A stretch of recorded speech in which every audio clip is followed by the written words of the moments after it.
when you cut the noise and you shrink your circle of the people you actually give a shit what they have to say, whether it's in business, whether it's your personal life, I think things just become a lot clearer.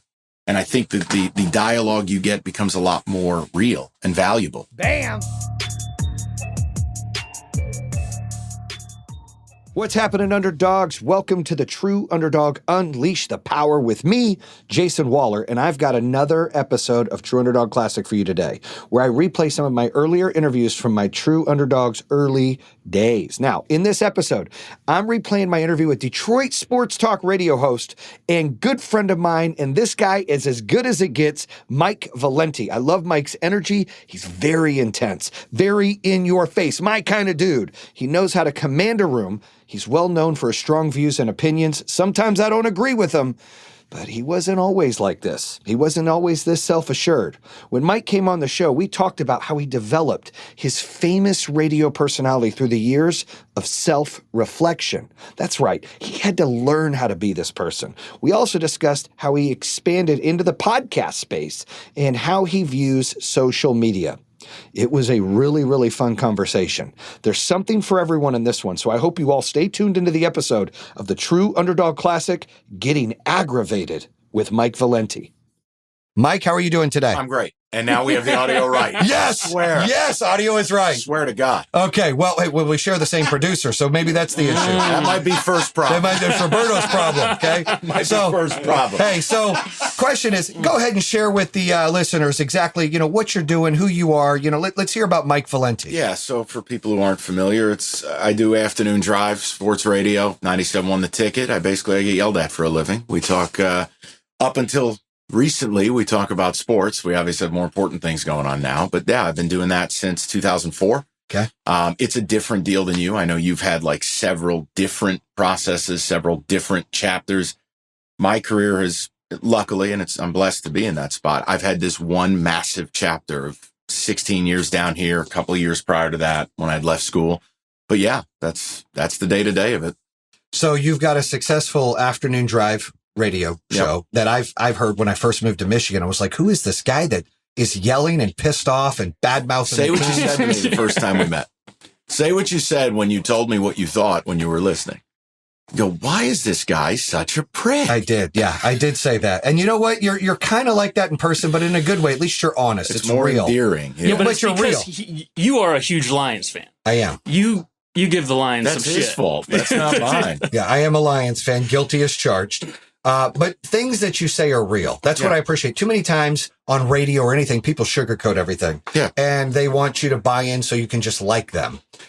With your show, it's real. So you get people pissed off calling, giving you the other side of it. But I'll tell you why. And I think, and again, this is one where we could go down the wormhole and we don't have time. It's like we're living in an age now where so many people are compromised. They're compromised, whether it be through standard business relationship, whether it be through personal relationship or just broad-based agenda. Mm-hmm. And oftentimes you're going to get a blend of those three big things. I'm different and I've always been this way. I just don't care.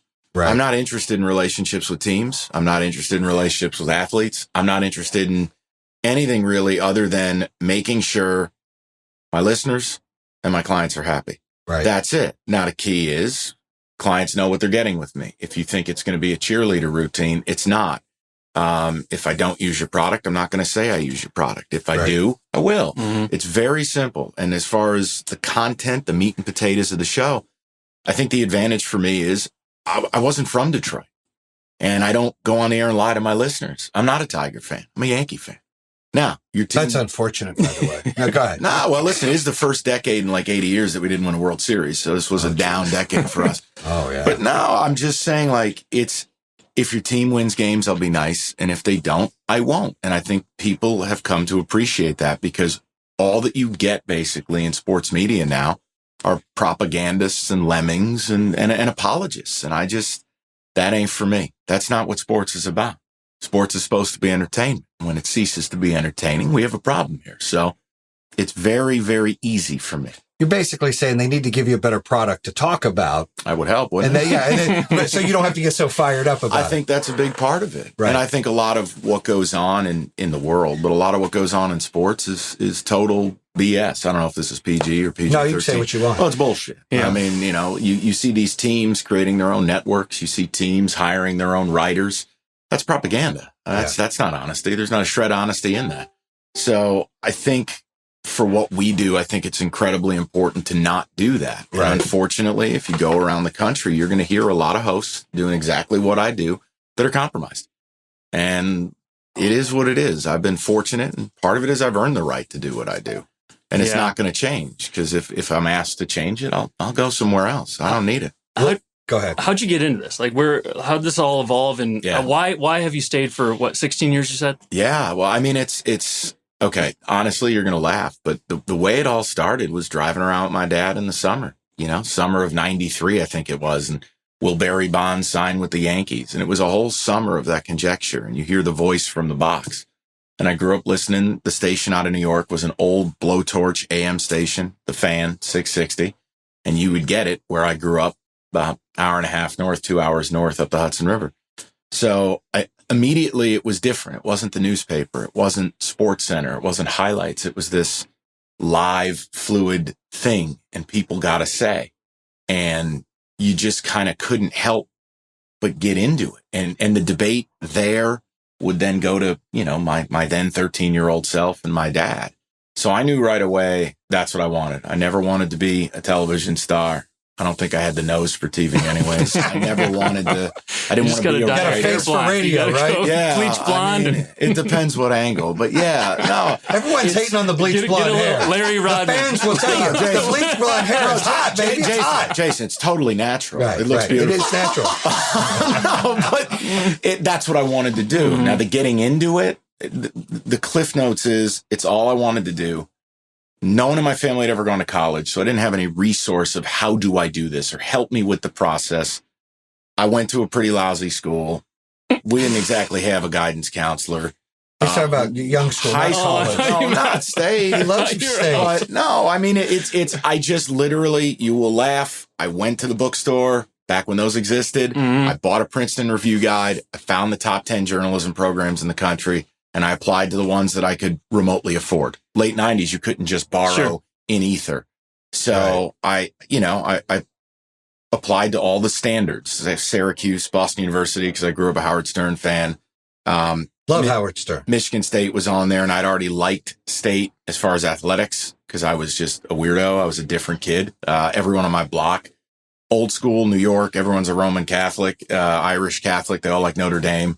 Michigan was huge where I was. Sure. But yeah, you know what you want. I didn't know you didn't need a journalism degree. There was no one there to tell me. So I got a degree that I never intended on using to just get where I wanted to go. Yeah. I didn't realize that until later years. That was one of those oopsie moments. Oh, yeah. What was the degree you got? Journalism, which I've come to hate because the state of journalism is a total disaster, but that's probably a separate pod. But that's the long and short of it. It was always a singular, myopic focus. I just wanted to do exactly what I'm doing. Now, let's hear from our sponsors. When you first got on the radio here in Michigan, and, I've only been here since summer of 18, right? So not that long, but everyone's like, you got to hear this Mike Valenti guy. And it's the number one show. Nay, I'm not blowing smoke out there. I mean, it's appealing and people are attracted to hearing it. But then you just recently launched the podcast. So kind of walk us through the story when you first started in radio and what that was like to build that brand and your show. And then now going off to do, it's 2 podcasts now you're doing? During football season, we go to 2. That's right. Because we have cash ticket. But all right. So I wanted to do those in upwards of 4 to 5 years ago. Okay. And I had to fight our old company. I had to fight the company that bought us. It's a constant struggle because you get people that are set in their ways and digital frightens them. I have major opinions on that, but I think I would bore people to death if we went down that route.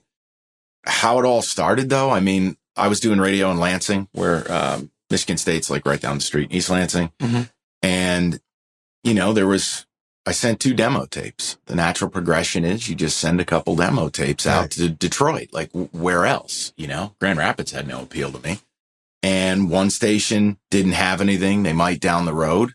The other, which was at the time, my station was an AM station. They were kind of getting ready to have this whole turnover. Mm-hmm. And it was funny because, again, 2003, it's a different time. You weren't FaceTiming with people.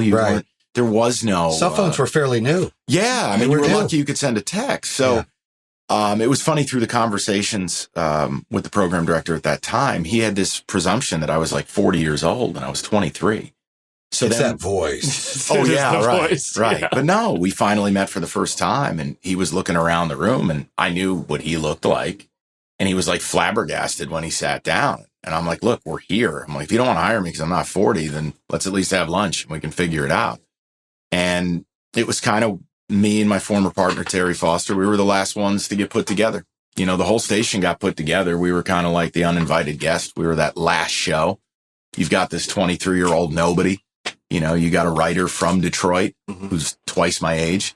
And we're just going to throw these two together and see what happens. You're going to break your chair I was adjusting it so I could sit up a little bit more. But no, that's how it came together. And then building the brand, I think one thing is Detroit is different than a lot of cities. Every city has its own provinciality, right? That they don't exactly love outsiders unless it's transient, like in Atlanta, an LA, a Vegas, what have you.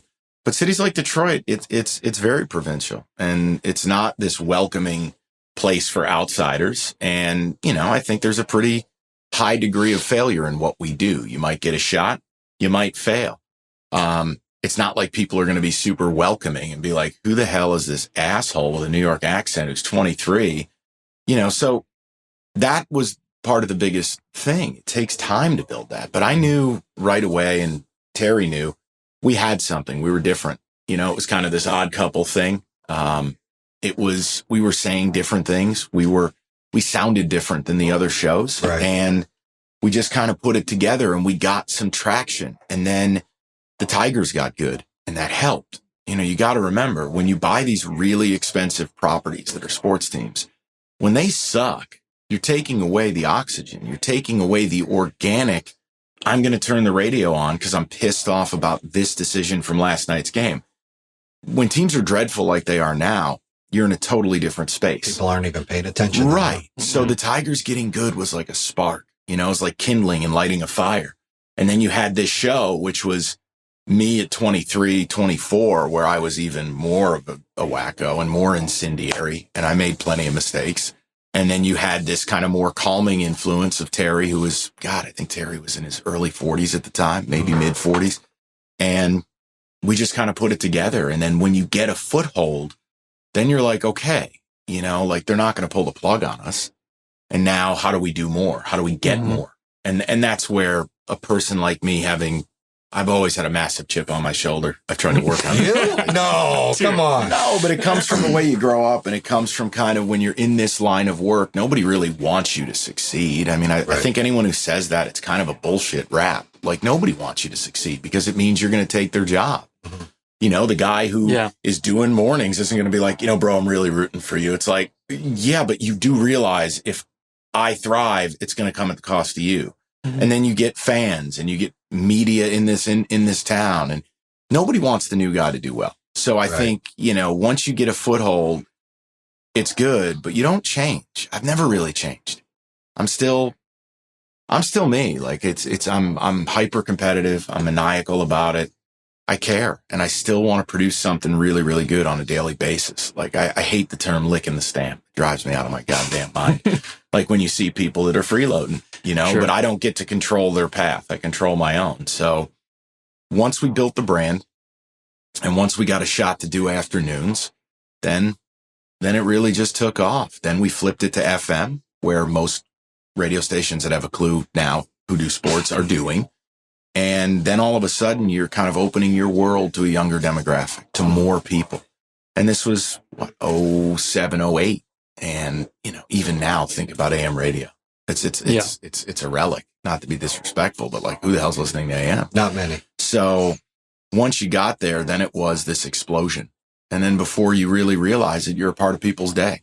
Radio is such a habitual act. It's this thing of, it is habit. I mean, even in my own life, I have my own radio or now digital habits of what I'm going to listen to, when and where I consume it, how I consume it. And, you get to a point I wanted to grow it. And this was probably over 5 years ago. And I just, you run into a fight because terrestrial radio has viewed digital as the enemy, and it's not. It's a growth element. You know, we in radio have a bad habit of acting that people are going to come to us for the candy. And you have to understand the world is changing now. We have to take our candy and put it on every platform, every shelf in every store, and make it accessible for people to go and enjoy it. It's a good way to lay that out because it's exactly right. It's the truth. Yeah, it is. And certain companies are doing a better job than others. And I listen, I'm trying. I have a different model in that the pods I do are exclusive, meaning nothing on those pods is going to be on the show. Nothing on the show is on the pods. There's a way to do it. Like, I don't want to use the term artful, but like there's a methodology to it where you can do this without cannibalizing yourself. You can put content out there that's not going to eat away at your ratings. You just have to do it right. So we had kind of gotten to that point. We wanted to do it. It got tabled. Then there was a merger where our company got bought. Now I got to start all over with new people. Repitch it. And then it's red tape. And then before you know it, you're arguing about stuff like naming rights. And I'm like, look, I don't give a shit what it's called. You could call it the Happy Action Fun Time Pod. Let's just do this thing. Every day you're waiting, you're getting left behind. The digital landscape is so explosive. So I just wanted to get in there, get some content out, grow it. Is it everything I want? No. But it's a process, and it's a slow one. And I think if anyone knows it, you do. You know, building a business, whether it's a new digital product, whether it's a new offering within your existing brand, or whether it's a new brand in sum total, there's no substitution for time. No, life's never an elevator. No. You have to take the steps. There's no fast secret path to get to the top. No doubt. You may go through floor 2 to 3 at fast. That's correct. But then 3 to 4 might take some time. Yeah. It is not going to be this linear thing. And we're going to work to grow it more. And again, there's going to be certain limiters working for a big company versus working for yourself. You know, obviously you working for yourself, you running your company, you want to do a pod, you create a pod. You decide all your platforms. You decide your distribution model. I have to work through certain channels. Some of it's good and some of it's bad. So that's kind of the frustration point when you get to a certain point. Now, a quick word from our sponsors. So, what I've really gathered from some of your story that I think the listeners can grasp and appreciate, learn from is, here's a kid from New York that is going to a city that really doesn't like newbies, they don't like outsiders. I get that, right? Detroit's like that. That's what I actually love about Detroit. After you're kind of you're in. It's like it's us versus the world. I think you have some love. I still get the occasional go back to New York and people don't realize. Well, but you need haters. Everybody needs haters, right? Oh, sure. So, but I think that you come in here and you took a chance. You're going to school and then you're sending your demo out. You're taking risks to better yourself and do things. And a lot of our listeners out there, they could be going through some things right now where they're scared to take that risk. Yeah. They're scared for failure and rejection. They're scared to be told no. And you're like, what do I got to lose? They're just going to tell me no, I'm just going to send it. And then they're scared to do that interview that you did where he was looking at you because you're young and you could tell there was prejudgment there. And I know I've been there before.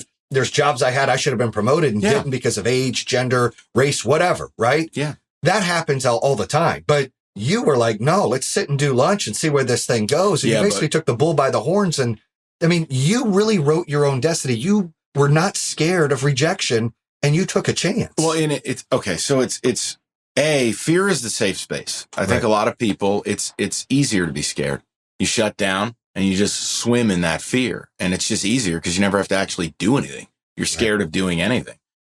I think for me, it took a long time. I wasted a lot of my 20s where I would do these things that you can't be afraid to fail, but then it would consume me about failing. I would still do it, battle through it. And it was just this massive emotional tax. It was an emotional tax on relationships. It was a tax on family. It was a tax on coworkers. I finally, you turn a corner. And I think it's so much about your mental state, your mental game, your mindset is you turn a corner where you just stop giving a fuck. You really do. That's true. And basically damn near when I turned 30, it just kind of was like, all right, I can't have the next decade be like this one. I'm having massive success. I'm doing everything I ever dreamed I was going to be doing. And I'm still not totally happy because I'm constantly worried about how will this topic be perceived? Or how will this go over? And it's like, what are you doing? You know, you've basically got damn near a decade of credibility. You're doing it. Fuck it. Just go. And I've really worked hard over the last several years. You got to work on yourself. You got to work on the 5 inches between your ears. It's either going to be your greatest expansion plan or your greatest limiter. So now I think I'm able to do the stuff you're talking about because I'm just very centered. And I've got this mindset where you're going to deal with stuff every day. If you're building a business, and whether it's the business I've built by day or side businesses I build at night, you better love losing. You don't love losing, you're never going to enjoy the winning, and you're never going to understand why you had to lose so much. And that's the stuff where no, I don't worry about failing anymore. It doesn't matter. You know, if I launch this pod and it doesn't work, or who cares? Like, what, in the grand scheme of things, who gives a shit? At least you're taking a chance, though. I always say, if you don't swing, you can't hit it. Exactly. So I think that's the biggest key. And it's not easy. It's hard. I mean, I wish I had started really working on me and really understanding things more. But it's like anything else. We all like, damn, you know, when we went back to college, if I knew then what I know now, it's part of your journey. But yeah, I mean, it's been a better 10 years than the prior 10 years. That's for damn sure. I think that's the biggest key too. You think about it, as long as you can see where you've been and where you're at now, and you're still chasing something. You know, everything's about the chase.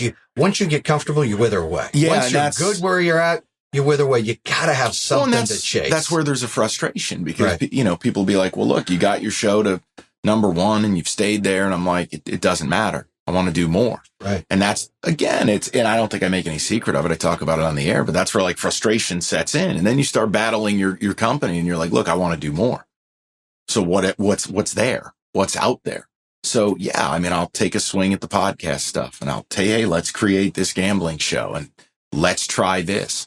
There's always room for more. I think if you're emotionally right and you're mentally on task, I think you have so much more capacity than you realize. I think you have the ability to do more. It becomes almost like an incinerator and a conveyor belt.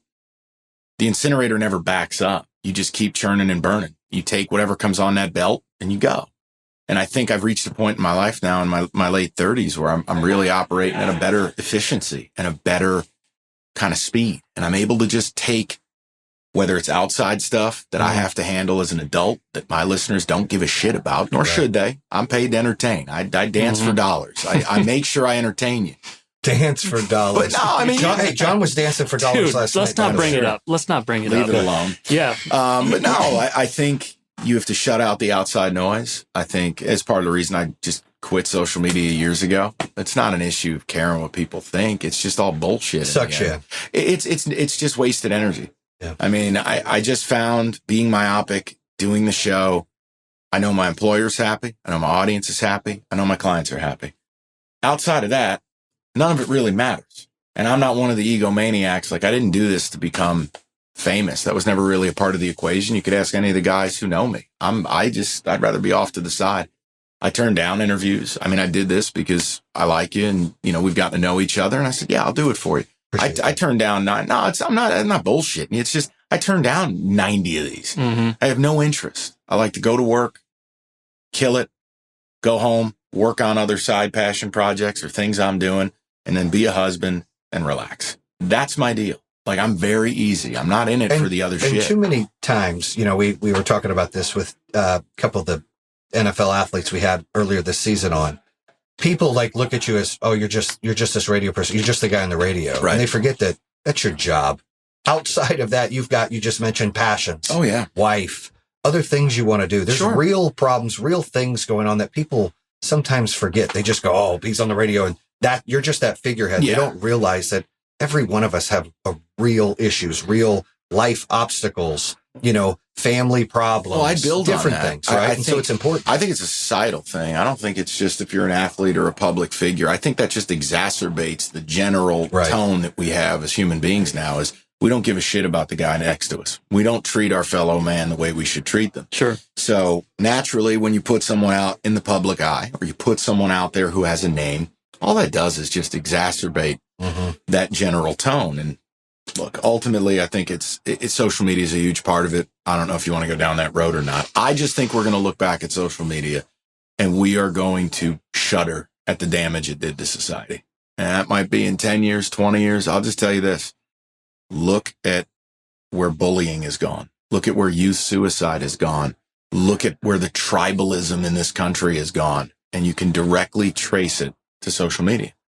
And I'm telling you, it's affected the way, just like you talked about how the pandemic going on is going to alter us, our methodologies of doing business. Social media has, I think, irreparably damaged how we interact with each other.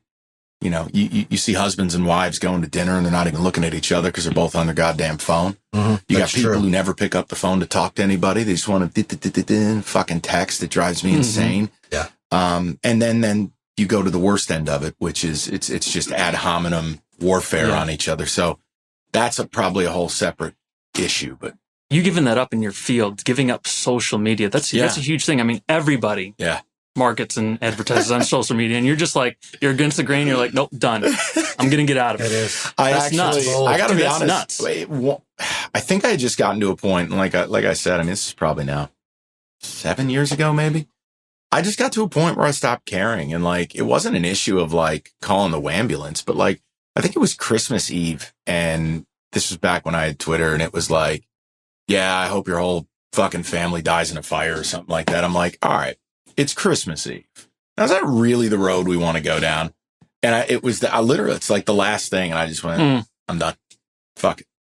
I hope that guy feels bad. What a prick, right? Doesn't matter. His name was Somebody Jayson should bitch Waller. slap that I think, it was from Jay Waller. Do you know this Charlotte, guy? North Carolina. Yeah, right. No, but I think the other thing too is it's like anything else. If you give up smoking, if you give up sugar, if you give up social media, get past that withdrawal syndrome, and you start to realize, wow, you gain control. You take it back, and gain that's control. exactly what I wanted to do. Is I don't care what my company wants. I don't care what's expected of me from a public viewpoint. My product is still my product. They're going to take my product, chop it up in a bunch of little pieces, and go use it anyways.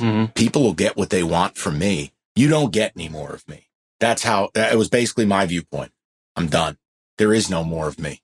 You're going to get 2 to 6, and that's it. I have enough confidence in what I've done, what I'm doing, and what I'm going to do. I don't need it. And all that happened moving on down the line was getting more popular, more successful. And what you realize is that world is still going on every minute of every hour of every day. And I haven't partaken in it in damn near 7 years. Pretty cool. And guess what? Really cool. I'm still cashing checks, and people are probably still telling me to throw myself off a bridge. You just don't have to see it. Well, that's the whole principle of it is you don't have to internalize it. You don't have to play this game of poker. You can play a different table game. When you cut the noise and you shrink your circle of the people you actually give a shit what they have to say, whether it's in business, whether it's your personal life, I think things just become a lot clearer. And I think that the dialogue you get becomes a lot more real and valuable. Everything else is just white noise. It's just like a light show. That's all it is. I would agree. Well, hey, we're running out of time, Mike. I appreciate you coming on here. Yeah, you want to tell everybody real quick the 2 podcasts you got going out? Yeah, sure. One is always Aggravated. That comes out every Wednesday if Roberto does his job appropriately. And then we will bring back Cash the Ticket during the late summer. It's college football, pro football, all handicapping, betting, getting in on that sports betting craze that's happening. They just legalized it here in Michigan. All right, so thank you. We appreciate your time, Mike. Thank you for coming on the podcast. That's a wrap here. True Underdog. Bam! That concludes another episode here on True Underdog. If you're interested in hearing more, make sure you subscribe at iHeartRadio, Spotify, Apple Podcasts, or the YouTube channel. You can always visit trueunderdog.com, subscribe to all of them. Make sure you check out our newest episodes coming out on Mondays and Thursdays. True Underdog, baby. Bam!